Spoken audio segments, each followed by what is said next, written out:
ng ating pinangarap, atin ang matatanaw. Hintay-hintayin, ito'y maaabot na rin sa pagbubuhos ng lakas at pagugugol ng galing. Isulong ang mga likha, ipunin ang mga salita sa pagsasakop ng dilim. Ito'y maririnig pa rin. Isang araw, isang kulay, isang hangarin na tunay.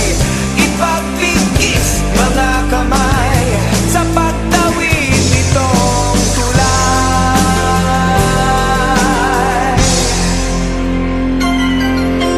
Di magtatagal at mumutawirin lahat.